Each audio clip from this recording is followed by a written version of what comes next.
नमस्कार, हमारी खास पेशकश में आपका स्वागत है। मैं हूं अविनाश। सिलसिला शुरू करते हैं। उत्तर प्रदेश में 25 सीएमओ सहित लेवल 1 से 4 तक के जो डॉक्टर्स और कर्मचारियों के तबादले हुए थे उसमें भारी गड़बड़ियां सामने आई थी।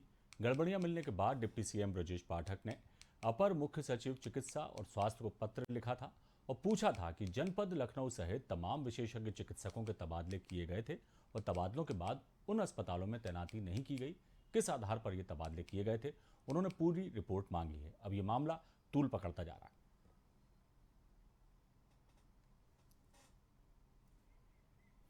तो तबादलों में गड़बड़ी का मामला उत्तर प्रदेश में इस वक्त छाया हुआ है। खुद डिप्टी सीएम ब्रजेश पाठक ने इस मामले में संज्ञान लिया है।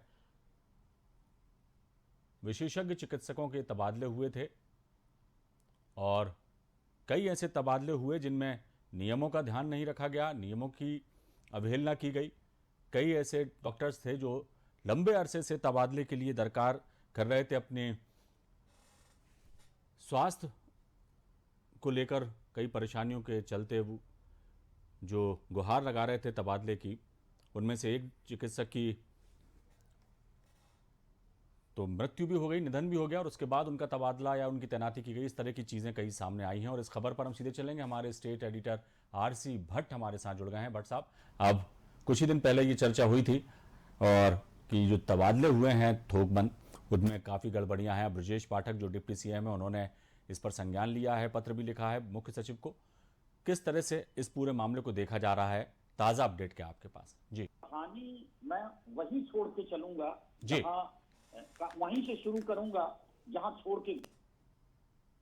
जिस तरह से उत्तर प्रदेश में अनियमित तबादले हुए, उस तबादलों को लेकर एक हड़कंप मचा सा हुआ है और वो तबादले कहीं न कहीं गले की हड्डी नजर आ रहे हैं, क्योंकि ना निगल पा रहे हैं ना उगल पा रहे हैं।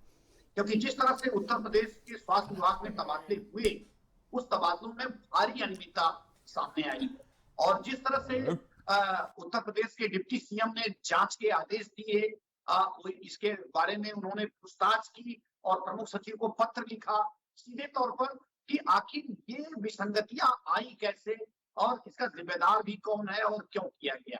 ये तमाम जानकारियां उन्होंने प्रमुख सचिव, अपर मुख्य सचिव स्वास्थ्य अमित मोहन प्रसाद से जाननी चाहिए। सबसे पहले मैं बता दूं कि 25 सीएमओ के तबादले होते हैं। उन तबादलों में ऐसे लोगों को मुख्य चिकित्सा अधिकारी बनाया जाता है जो लोग ताकी हैं और जिनके साथ साथ वो लोग शासनादेशों के नियमों के विपरीत हैं। ये एक बड़ा सवाल अविनाश सामने खड़ा होता है कि अगर आप ऐसे व्यक्ति को मुख्य चिकित्सा अधिकारी बनाते हैं जो जिसके ऊपर कार्रवाई की तलवार लटक रही हो या फिर वो शासनादेशों के अनुरूप नहीं है, तो इन तमाम चीजों से जो विसंगतियां निकल कर आई वह तो एक तरफ थी, लेकिन जैसे जैसे परतें खुलती गई, यानी आगे के जो तबादले हुए, जो लेवल 4 के डॉक्टरों के, लेवल 3 के और लेवल 1-2 के और उसके साथ साथ स्वास्थ्य कर्मियों के तबादलों में भारी विसंगतियां नजर आई और ये चीज देखने को मिली कि जो दिव्यांग हैं, कैंसर पीड़ित हैं, उनके साथ साथ जो पति पत्नी डॉक्टर हैं, उनको कोई भी राहत नहीं दी गई।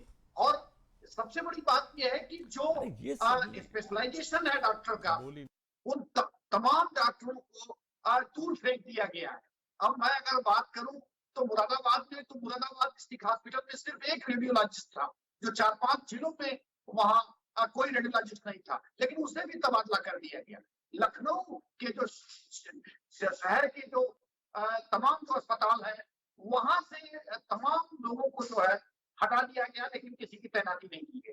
तो ये जो बड़ी विसंगति सामने निकल कर आई है, उसको ये बिल्कुल साफ तौर पर कहीं न कहीं डिप्टी सीएम ब्रजेश पाठक ने देखा।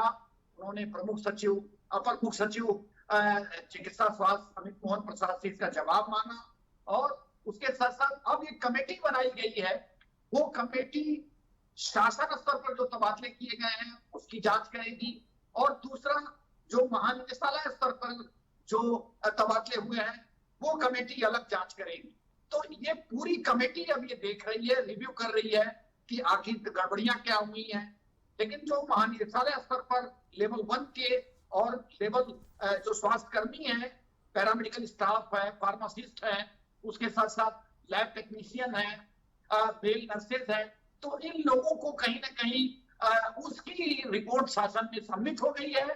अब ये देखना है कि जो लेवल 4 के और मुख्य चिकित्सा अधिकारियों के तमाम जो डॉक्टर्स हैं उनके तबादलों में जो गड़बड़ी हुई है उसकी रिपोर्ट और महानिदेशालय की रिपोर्ट, दोनों रिपोर्ट डिप्टी सीएम के पास कब सबमिट होती है। डिप्टी सीएम का साफ ये कहना है कि अभी ये रिपोर्ट हमारे पास नहीं आई है। तो निश्चित रूप से आखिर इसका जिम्मेदार कौन है। और जब मैंने इसकी पूरी जांच पड़ताल की, छानबीन की, तो इसमें तमाम चीजें निकल कर आई कि उत्तर प्रदेश के जो चिकित्सा स्वास्थ्य विभाग के जो कर्मी हैं, खासतौर पर सेक्शन 2 के, तो उसमें उनके द्वारा जो है तमाम विसंगतियां पैदा की गई हैं। और अब ये देखना यह है कि किस तरह से इसको डिप्टी सीएम संज्ञान लेते हैं, मुख्यमंत्री लेते हैं, और इसका जिम्मेदार जब रिपोर्ट आती है तो उसमें क्या क्या विसंगतियां निकलती हैं, ये तमाम चीजें अभी देखना बाकी है। जी बट साहब, लेकिन एक बात और है, यदि ये विसंगतियां सामने आती है, रिपोर्ट सामने आती है डिप्टी सीएम के सामने, और यदि वो इन सब चीज़ों को देख करके जो तमाम गड़बड़ियां हुई हैं तबादलों में, फिर वो एक नया कोई फरमान जारी होता है और जो तबादले हुए हैं उन पर कोई जो कहना चाहे फिर कोई रद्दोबदल होता है उसमें, तो फिर एक नई समस्या उत्पन्न होगी। कुल मिलाकर स्वास्थ्य विभाग में जिस तरह की चीज़ें सामने आ रही हैं, जब से योगी सरकार का दूसरा कार्यकाल शुरू हुआ है, शुरू से पहले ही दिन से हम देख रहे हैं कि मंत्रिमंडल के गठन के बाद से स्वास्थ्य विभाग को चुस्त और दुरुस्त करने की कवायदें पुरजोर तरीके से की गई। ब्रजेश पाठक जो हैं वो खुद मैदान में उतरे, औचक निरीक्षण करते रहे, ये हमने और आपने सब ने देखा। लेकिन फिर भी जो व्यवस्थाएं हैं वो सुधरने के बजाय कुछ और दिशा में जा रही हैं। इसका खामियाजा कुल मिला के कहीं ना कहीं मरीजों को भी उठाना पड़ेगा निश्चित तौर पर। और जिस तरह से अभी चीज़ें बदल रही हैं, जैसे कल ही हम चर्चा कर रहे थे अपने चैनल में कि डॉक्टर राम मनोहर लोहिया संस्थान में जो है मुफ्त इलाज बंद हो रहा है, तमाम इस तरह की चीज़ें हो रही हैं। एक तरफ तो कहा जा रहा है सरकार की तरफ से कि स्वास्थ्य सेवाओं को हम बेहतर से बेहतर बना रहे हैं, हर दूरस्थ अंचल तक के जो अंतिम व्यक्ति है उस तक को स्वास्थ्य सेवा मिले, इस दिशा में काम किया जा रहा है। और जब ऊपरी स्तर पर इस तरह के तबादलों में गड़बड़ियाँ और दवाओं की खरीद फरोख्त में भ्रष्टाचार और तमाम तरह की चीज़ें निकल कर आ रही, किस तरह से निपटेगी सरकार अब इस पर? जी अगला सबसे पहले तो जो डॉक्टर्स हैं उनकी जो नियुक्तियां हैं, खासतौर पे उनकी जो तैनाती है, अगर हम ट्रांसफर्स की बात करें तो उनके ट्रांसफर्स में जिस तरह से ये गड़बड़ झाला हुआ है जी, और जिस तरह से ये विसंगतियां निकल कर आई हैं जी, उससे पूरा सिस्टम जो है कहीं ना कहीं डिस्टर्ब हो गया है। पूरी तरह से जो है अतरा तफरी का माहौल है। मैं अगर सिर्फ लखनऊ की अगर हम बात करें तो लखनऊ शहर में मरीजों की जो आवक है वो बहुत बड़ी तादाद में है, और वैसे भी उत्तर प्रदेश में डॉक्टरों की भारी कमी है। लेकिन जो डॉक्टर अस्पतालों में तैनात हैं उन डॉक्टरों को वहां से अन्यत्र और खासतौर पर दूरस्थ जगह पे स्थानांतरित कर दिया जाता है, और फिर उस जगह पे यानी कि लखनऊ में किसी की तैनाती नहीं दी जाती है। अस्पताल पूरा खाली हो जाता है। वहां पे जो स्पेशलाइजेशन है डॉक्टरों का, चाहे ऑर्थोपेडिक्स है, चाहे एनेस्थीसिया का है, या फिर जो है हार्ट का डॉक्टर है, या फिर रेडियोलॉजिस्ट है जो एक्सरे की जांच करता है, तो ये तमाम डॉक्टर्स वो अन्य जगहों पर भेज दिए गए, लेकिन उनके जगह तैनाती नहीं की गई। ये सबसे बड़ा सवाल तो ये आया।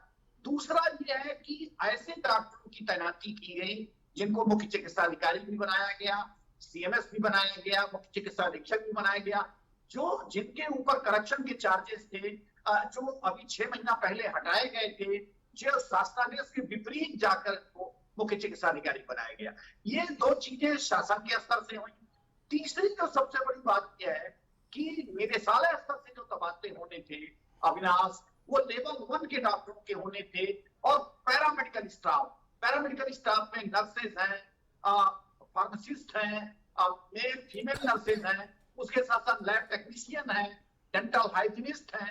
तो ये तमाम जो संवर्ग है इनके भी बड़े पैमाने पर तबादले किए गए, और उस तबादलों में कई मरे लोगों की, मृत लोगों को भी तबादले कर दिए गए, कई कैंसर पीड़ित, दिव्यांग, उसके साथ साथ अगर पति पत्नी भी डॉक्टर हैं या फिर कर्मचारी हैं तो उनको अलग अलग जगहों पर भेजा गया। इस तरह के जो तबादले किए गए उसमें बड़ी विसंगतियां निकल कर आई हैं।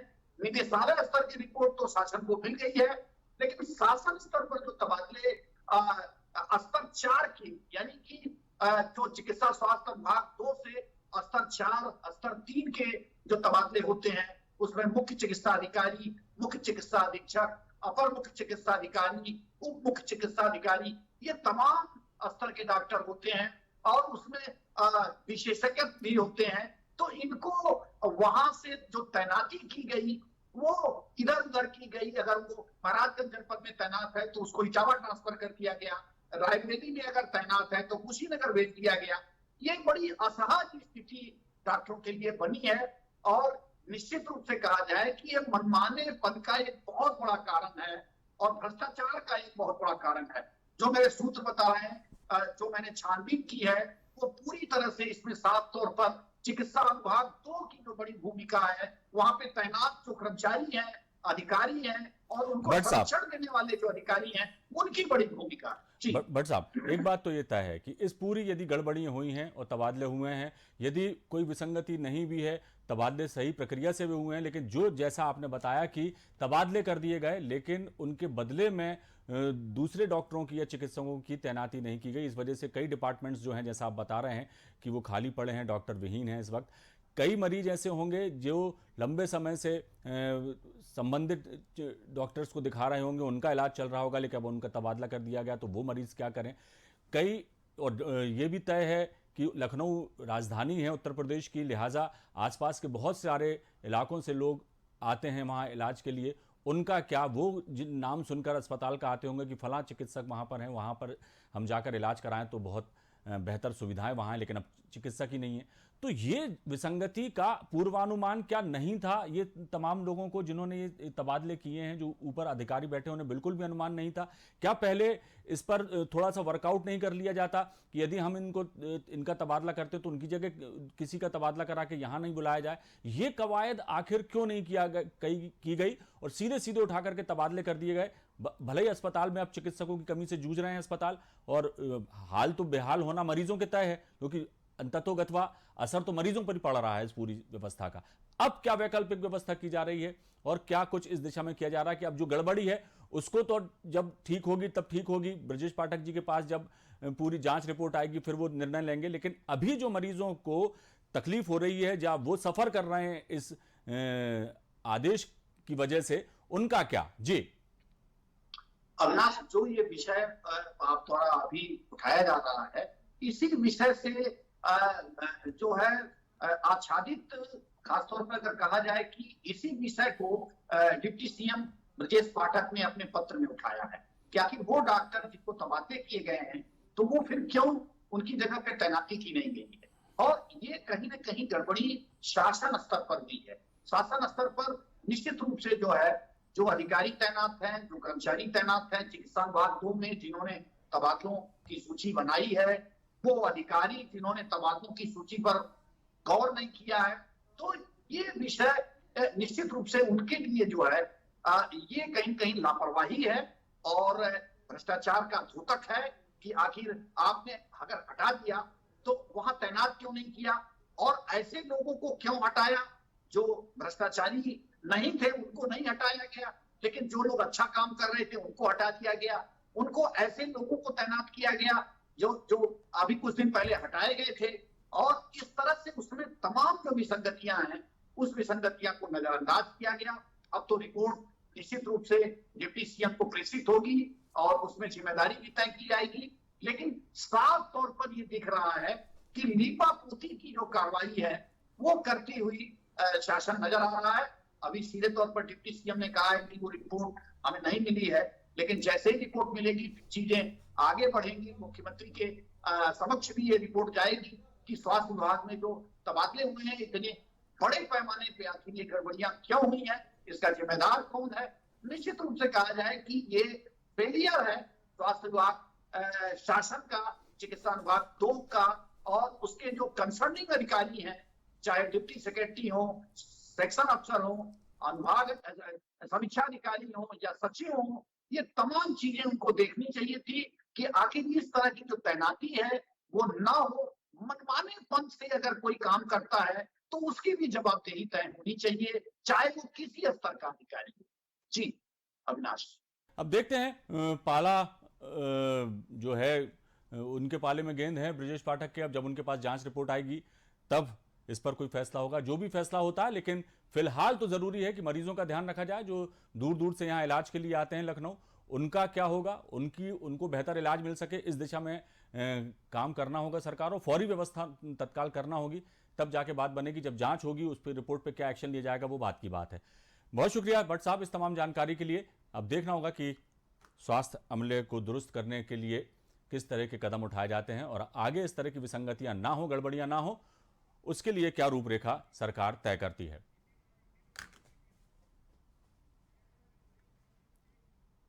बुलेटिन में फिलहाल इतना ही। दीजिए इजाजत, बने रहिए आप हमारे साथ। खबरों का सिलसिला लगातार जारी है। नमस्कार।